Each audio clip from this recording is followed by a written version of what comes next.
Добре,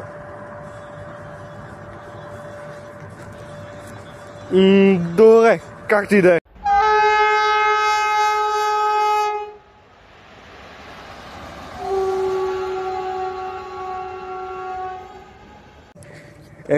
Здравейте хора, аз съм Spotting Train BG и в днешния клип ще снимаме бърз влак 1661 и отиваме към нашето място.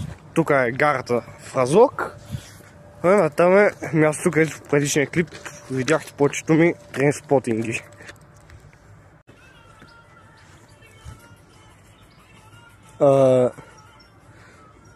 Добре. Малко странно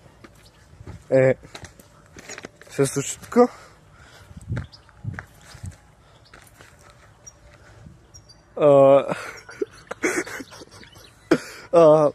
Така. Нищо не сте видели. Тук малко кола за продължително изфирване е заминало, ама карай. Продължаваме. Ето там, където няма мост. Зад него е нашето място, където обикновено трейнспотваме. И там ще заставаме, защото като дойде влака има почти 1 час. Къде друго място да измислим, защото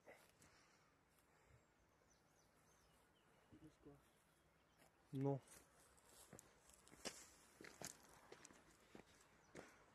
мост, човек. Не си се прави. Тук трябва го цензурираш. Знам.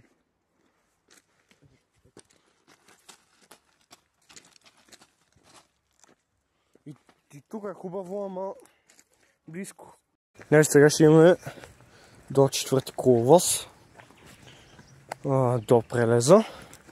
Да видим, защото и там може да е хубаво място. Аз по принцип си записвам тук, ама да видим и там какво ще е, защото малко разнообразие все пак. Няма винаги на едно и също място. Значи хора, в крайна сметка решихме сме тук. Ето там прелеза, където ми се на верчето.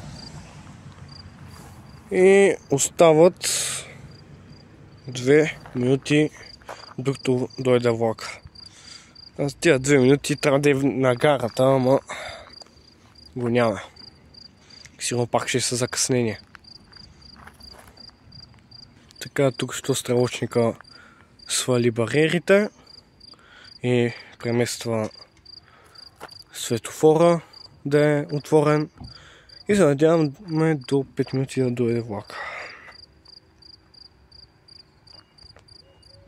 Така ето го бърз влак 1661 с локомотив 77-109.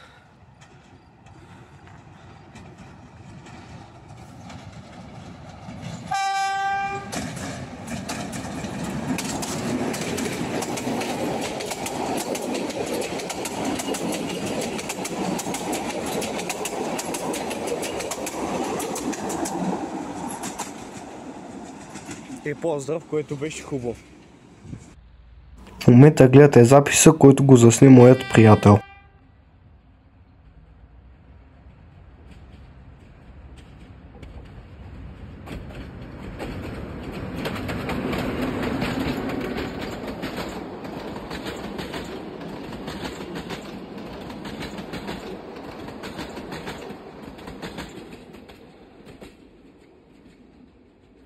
И хора, надявам се клипа да ви е харесал, не забравяйте да се абонирате и да ме последвате в Instagram, където качвам повече клипове на трейнспотинг. Чао, чао и до скоро!